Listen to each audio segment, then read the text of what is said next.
Every time I record, she's having a bath. Yeah, you. She's like, what are you talking about? And off she goes. Not important. No. Okay. I can wait. Okay. We powered through. It didn't even take us a week to get through this. I think it was like 4 days. That's what happens when there's not a bunch of hockey games. We're actually able to watch other things. So we watched the whole first season. We don't know if there's going to be a second season yet of Dead to Me, starring Christine Applegate and Linda Cardellini, which was interesting because those are two of young Shannon's favorite women on the planet. Shannon has a lot of favorite women on the planet. No, Christine Applegate. Christine Applegate, unofficially, every male and some females had a massive crush on her when she was on Married with Children. I didn't. I said some females. And it's amazing to think that the girl that did the Bundy bounce is the same person, right, who's the same person that's in this show. It's not like there was a lot of acting involved with being Kelly Bundy. No. Al did a lot of the acting. He's fantastic. Honestly, the cast is great. The only one that I don't know what happened is Bud. And of course the dog. I assume the dog's dead, so that's fine. He's a terrible actor. Dogs are horrible actors. Can't pull off the emotions at all. But in this show, there's no dogs in this show, is there? No. There's no dogs. Right. So, which is good. It's good.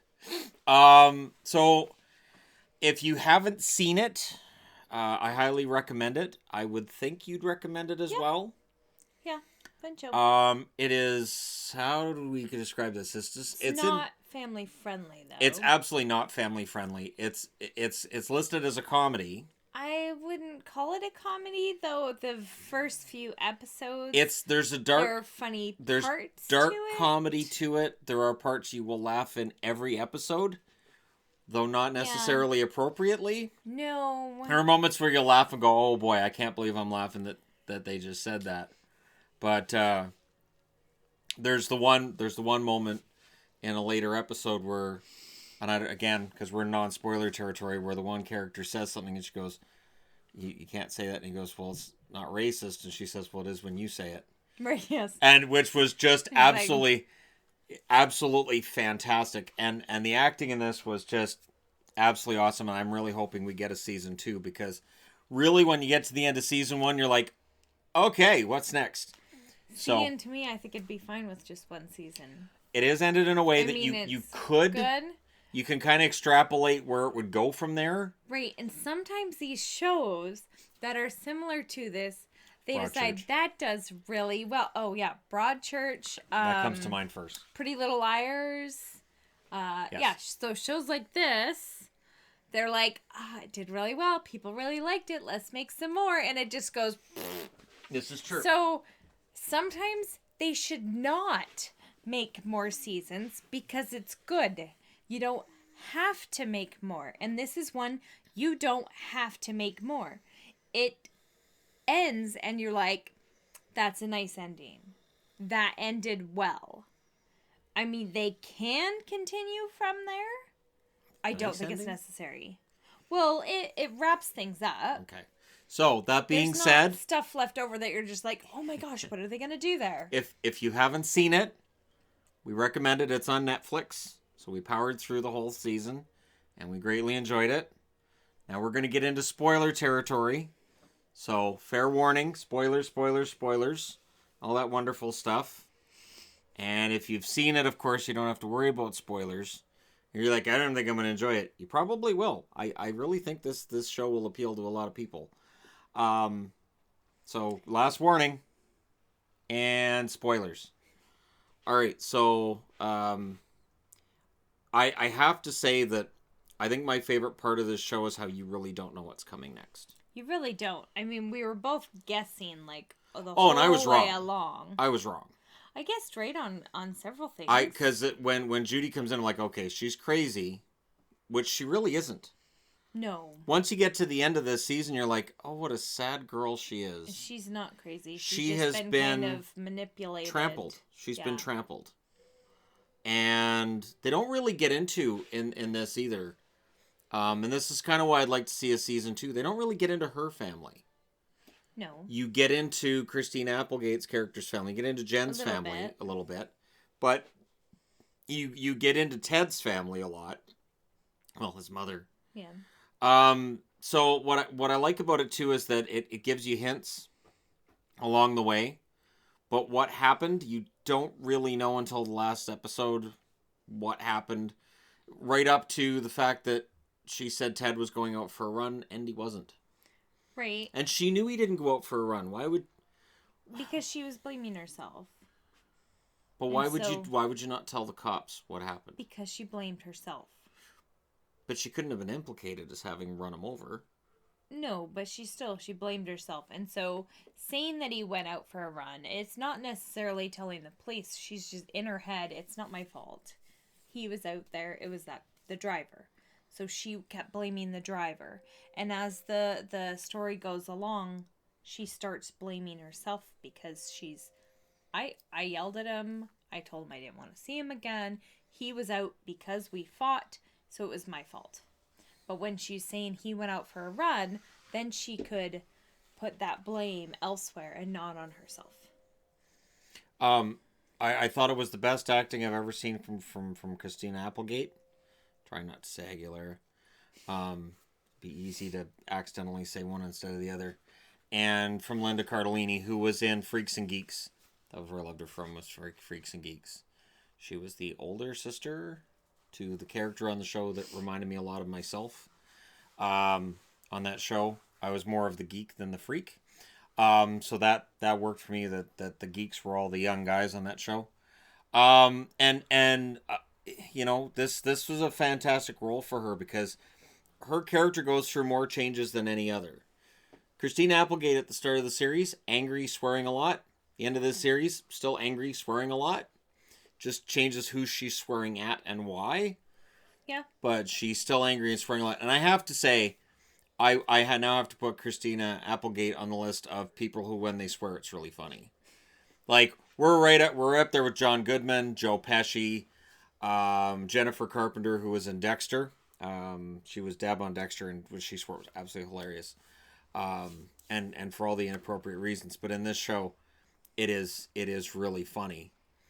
And what I thought was nice too, there's a scene where she talks about getting a mastectomy, and if you feel emotion in that scene, it's because she really had one.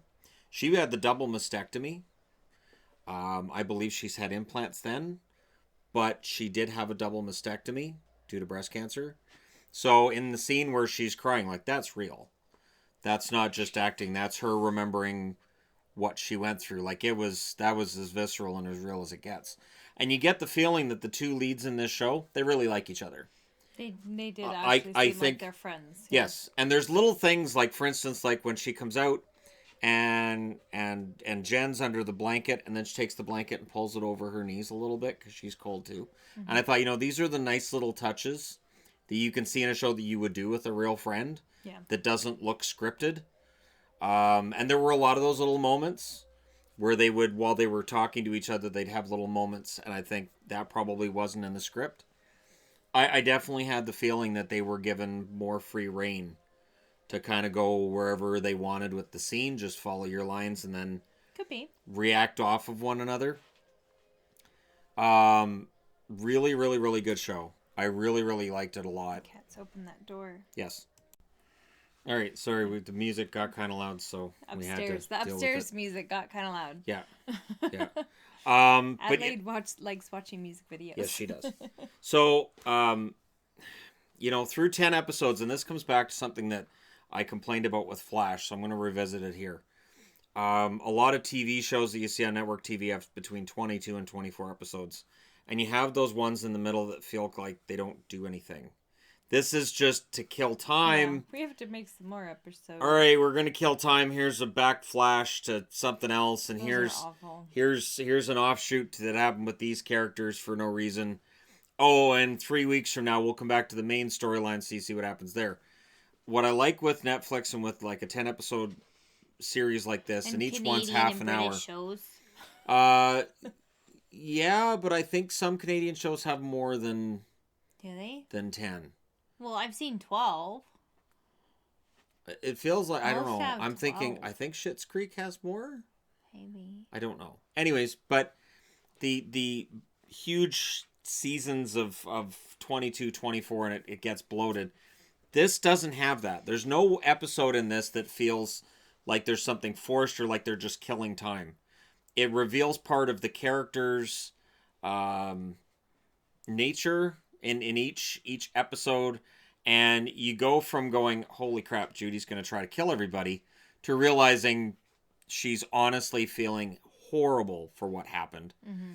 So Judy runs over Jen's husband, making her a widow, and feels extremely guilty over what happened. So she befriends Jen through a crisis group. Well, it's not just that her then fiance wouldn't let her stop.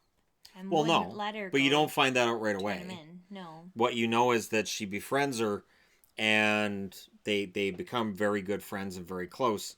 And then you meet her ex-boyfriend, Steve, who's a complete prick. Who she said was dead. She did say he was dead, and she knows the future, because and I have to say that picking the same actor who played Scott in X-Men, good call, because I can't stand him, and I told her right away when I saw him, I was like, oh, it's him.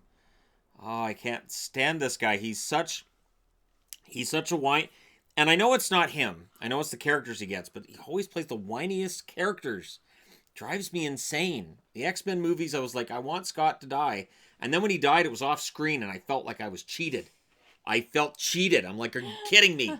I waited hours to watch this guy die, and now it's off screen. Hate you, X-Men. But in this, he really plays a slimy. He's a lawyer. Yeah. He's a lawyer, but he's got a lot of shady other crap going on. Yeah. He's got an art store that turns out to be the art gallery's a front. Money laundering. The art gallery's a front. So he's got they wanted what, $20,000 for Judy's paintings? Yeah. Which that's when eventually Judy meets up with a guy who's a detective. He's on leave. I hope if they do a season 2 he comes back. Yeah. I like his character, and I think there's a lot more to that, because they get into that he's on leave because his partner dying, died. But they kind of hint maybe there's more to it than that. Well, when he's talking to the other cop at the end, he mentioned that his partner was shot, and he said kind of it was a kid with a gun. And then a stupid kid with a gun. When he's talking to the other really bad detective who seems to be aggravated when somebody tells her about evidence. I didn't understand. We've got evidence. Oh, whatever. We want to confess. Whatever. I got work to do. Confessions, evidence. Get out of my office. But she kind of hints that she's like, it wasn't voluntary. She makes him admit that his going on leave was not voluntary. So I think there's something a little bit more to it. Like maybe the kid killed his partner and then he killed the kid. So maybe he's on administrative leave because of what he did. No, because he's on leave for psychological reasons. So that means it couldn't be as a punishment. But that's what he says. His actions. That's what he says. But she knew that it was psychological, and that's why she said, and why, or what was the reason, and that's when he said psychological. There's somebody pulling up in our driveway. That's a SUV. I don't recognize it at all. I'm not sure. We don't I'm ever have pause people it. come over. All right. Now that that's passed, I'm just somebody stopping over for a minute. One of the characters I liked in this was the mother-in-law. Now the mother-in-law I recognized right away, and I knew it was on the wrong track because I was thinking of the girlfriend in Airplane, and I'm like, she's not the girlfriend from Airplane. I'm on the wrong track, and it was Eve from Northern Exposure. And she doesn't remember Northern Exposure as well as I do. I remembered Adam and Eve and being a strange coupling. Just odd couple. But they were fun in small doses. And then anyways, by the time they left the show, I was like, all right, Adam and Eve are done. But she plays the very manipulative. I don't know whether she likes her daughter-in-law or not. But see, at times she seems to care. No, She don't think seems so. to. I don't think so. I really Kind don't of. think she does. No, I think she cares about her grandsons. And then you find out that Ted was having an affair, which I With a actually. really young girl. Oh, she was cute. You know, he's turning. Well, look, he's turning 50. He's in a marriage with a woman he doesn't find himself attracted to her anymore. He doesn't want to leave her because they have kids together. So he's not sharing a bed with her or anything. So because he's likely going through a midlife crisis because he's almost 50 and It's a his made-up excuse. his music his music career is completely crapped out. He has nothing going in that direction. It's still not. No, I'm not saying. I'm just explaining the reasoning he would have had. Is my guess. I'm sure it made sense in his head. 'Cause Because she's- terrible. She's like 20. Yeah, Ugh. yeah, cute. She's Boys cute. are She's gross. young, and that's what mattered to him. And he went out with her for a year and a half. You find out that the Terrible. 20-year-old did not know that he was married. Yeah, you lied. That he had lied and said that his wife was dead. And that's his character. And I'm not forgiving it. I'm just saying I know what his reasoning would have been because I've been a guy before. You have. I have. I That's was a weird. guy before I met you. And then No.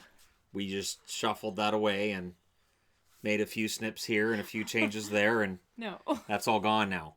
So Shannon, Um, that's so weird. there's been some changes. It's okay. My voice has stayed the same, so we're Shannon. good. Okay. Yes. Stop it. But he's, you get the feeling at the start like Ted was just dad and everything, and then Yeah, and everybody always talks about how he was such a good dad, and the people at the school, we really miss him. but see Oh, so when, and I know this from my upbringing, people always thought my dad was a really nice guy. People would always talk about how great my dad was, and I'd be like, yeah, okay. And my mom too, we'd be kind of like, yeah, that's not really, that's how he projects himself. So again, he clearly had a public persona that he showed everybody else, and then there was who he Yeah. was at home, which was cold, distant, indifferent, and clearly having an affair for a year and a half. And the fact that he was having this affair for a year and a half and she didn't know shows just how little time they spent together. And just how much he could get away with because they had nothing to do with each other. Didn't feel like they had any time together, and when they did, he was kind of like, okay, you can go over there. Because he wasn't, there's he somebody apparently else wasn't pulling attracted into to our her. driveway. After, that's Canada Post. Post. Oh, that's probably a jersey. Do you Huh. have more jerseys coming? Serious? No. Why would I have more jerseys coming? What are you basing this? Actually, no. My jersey's not coming through Canada Post. That's coming through Pure Later. Oh, okay. So that's just, you just drop something at the front door. So that's Alright. fine. It's fine. It's fine. It's not a jersey. But yeah, so I love the characters in this show. This is why I want a season 2. Because I just so worry they'll kill it. I don't think so. I think if you went into like 4 seasons, I think you could kill it. I think there's enough material here, I'll say, for 3. Because at the end, so I don't know. Steve's an ass. Yeah. And once Jen's brain is basically unraveled and she's lost it and she's carrying around Ted's gun, and Steve shows up and she's already aware that Judy ran Ted over, and she's already told Judy, you're dead to me, get out of my house, go away, I'm done with you, you're finished. So Judy's wandering around the streets drunk, trying to get run over by a car in the same place where she hit Ted because she feels like crap. Well, Well, and she withdrew all the money from the account. yes, I yes, think they had a joint account. Steve was laundering some money, so she reported him to the FBI, and before the FBI could freeze all the assets, she took the money out of their joint bank account and wrote out a little check that what Jen didn't realize at the time, she had actually stuffed into a little bird that she'd given to Jen's kid. And that was for, I think, $500,000. So $500,000 to Jen, which is good because Jen had missed her mortgage payment. She had no money for bills. Her life had fallen apart. She hadn't sold a house in a while. She lost her partnership for that. The mother-in-law was selling houses as well, and Jen screwed that up. So Well, not really. No, Judy screwed. Well, she sold the house to Steve, and then Steve had to not buy the house because his money disappeared, and the FBI was looking into some stuff, and assets were getting frozen because he was laundering money, and he had a bunch of money overseas and offshore and all that, and you could tell he was really falling apart.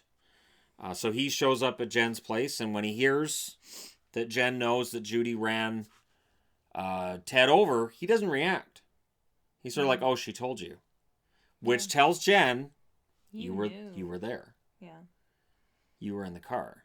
Well, yeah, it was and he said it was one of the worst moments of my life, and I thought, "You're an ass. You are an absolute prick to say this." Well, yeah, your husband died, but man, it was a bad night for me too. Because boy, I tell you, you should try hitting a guy. See how that feels. And then she kind of pieces together that it was a hit and run, not because of Judy, but because of him. Yeah. Because Judy, she knows Judy, and she knows her compassion, and knows Judy would have gone back. So she pieces together that Steve didn't want to go back via the fact that he says it's one of the worst moments of my life, and then can't remember what he said. Right, yeah. What did you say? I don't remember. One of the worst moments of your life, and you don't remember what you said. And so then the funny thing is, and then they cut to Judy, who's still, in the streets, and then the phone rings, and it's Jen saying, "You need to come home," which was a key comment. Yes. You need to come home, meaning this is still your home. Right. We're still family. And Judy comes in, and before they show Judy coming in, you see Steve in the pool, and there's blood all around him, so clearly she shot Steve. And that's going to make for an interesting second season, because now what they could do is they can say, well, Steve hit him. Now he had the car taken apart. Yeah. So all the pieces are gone.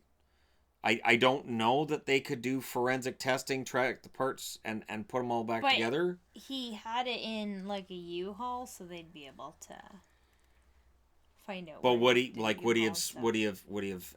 got rid of fingerprints? Like, I guess her fingerprints could still be on it. It's her car, but she could argue he was driving it. Right. He's the one that took apart the car and had the moving truck to haul it places. Yep. And was storing it at his mom's, and it was stored in his storage unit. Right. So they can blame him for everything and say that he hit Ted and all this stuff. And kind of, but I don't think that it's going to be that easy. If they do a season 2, I don't think it's going to be that easy. Because you can't just have them all off scot-free and then just living a normal life. This show thrives on chaos. Right, that's why I'm saying I don't know if they could do another season, just because I don't know how much there is. Because they really did tie up everything pretty well. And so it'd be one of those shows where they have to add something else. That, look at well, that's why I said, this. Like, we haven't gotten into Judy's family or Jen's family. There could be something else in Jen's past that caused her to be that spineless.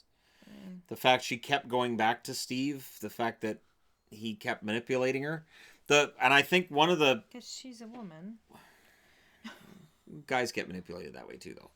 Yeah. Especially if you're using sex as that enticement, guys can totally get. You'll ask, so what happened last night? Nothing. Now you were gonna break up with her, right? Yeah. And. So, fun fact, and that's when you know that they slept together instead. Happens. And I think what my favorite in this show of all the twists and turns was just that every time she would start getting independence and start getting confidence, Steve would destroy it. Steve would go, oh, yeah, no. I've got to sleep with her. I've got to mess with her head. Because she's starting to get clear-headed about this, and I can't manipulate her when she's clear-headed. So, and then where he failed with Jen is he couldn't manipulate her at all. Mm-hmm. She was too strong for him. And, quite literally, when she's holding a gun, she's a little bit strong for him as well. I did laugh, too, when he thought she was coming on to him.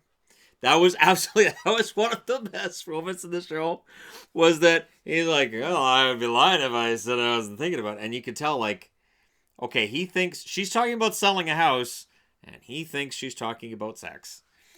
And that's not ever crossed her mind. She thinks he's gross. She can't stand him. And ew. And that was the face you made while he was hitting on her. It was great. It was absolutely fantastic. So yeah, No. I can't recommend it enough. I think of the Netflix series we've watched, this is one of my favorites. We haven't finished watching Black Mirror yet. This was not as dark as Black Mirror. No. Not as Black not Mirror's as pretty dark. and not as disappointing as the new Twilight Zone has been. It's been very disappointing. I'm really alarmed at how disappointing Twilight Zone is. Yeah, And that's it's- pretty dark too. It's lazy. It's lazy writing, and it's just this is really smartly written. This is how you write a show which I think men and women can enjoy. Doesn't get into any political messages. It's just a fun show, and nicely darkly comic too. And Ed Asner in this is fantastic. He's Abe. Ed Asner, Abe in the old folks' home. Oh, yes. Yes. Yes, yes. He is amazing in this. He's heartwarming. There's some really nice moments with him and Judy, and I like how they used him to soften Judy's character early on, Yeah. where you're like, I guess she's not evil because she's really got this connection with this man in the old folks' home, so she can't really be evil, and it leads into showing us, yeah, she really isn't. It's not her. It's the boyfriend. He's pulling the strings. So, good show. I would recommend it. I'm not going to score it. I don't score things anymore because I give them too high of a score. I'll just say, why are you nodding? You give everything like an 8 or a 9. I know I'm like Homer Yeah. Simpson when he was the food critic. Everything gets like 5 thumbs up. Nobody knows what that means. Yeah, it's this was a very good show, very enjoyable, and if they do a season 2, I'm down. And I really like it when it turns out that the girls I liked when I was younger, they turn out to be fantastic actresses as well. That's a nice addition. It really is. Although when they're talking about like menopause and all this stuff, I'm like, man, I'm getting old. Yeah. That's a sign I'm getting old. So, don't worry, it'll happen with you too. Kids are our kids' age. Yes. Our boys were our boys' age. Yes. But I don't think Jen is looking to have more kids, but Judy really wanted to have a child and wasn't able to do so, and that's one of the heartbreaking things with her character. Yeah. She really did have a rough time. There not really anything good came out of it except her friendship with Jen, which very nearly fell apart. Yeah. Could be very interesting to see what happens next season. Maybe they'll do 10 seasons. Be like Rick and Morty, they could do 10. Yeah, I'd be really wary of the next season. Yeah, I won't be worried about next season. They could kill it. I think next season could be tremendous fun. They haven't confirmed it, but if they do, I think it could be a lot of fun. But I think 2 probably would be it. I don't think you could go much further. And to their benefit, Netflix doesn't usually go past 3. They usually go with 3 and then stop. The trick with Netflix, stop having cliffhangers at the end of season 3. Just stop. Just go ahead and announce that season 3 will be the last and let them film it so there's an actual ending. So a lot of shows they have that have cliffhangers. Yeah. And it frustrates people. So get that straightened out. All right, there you go. We both recommend this, right? Mm-hmm. So, do you think your mother would find this entertaining? Probably. I know my mother would. Might be a little bit dark for my mom.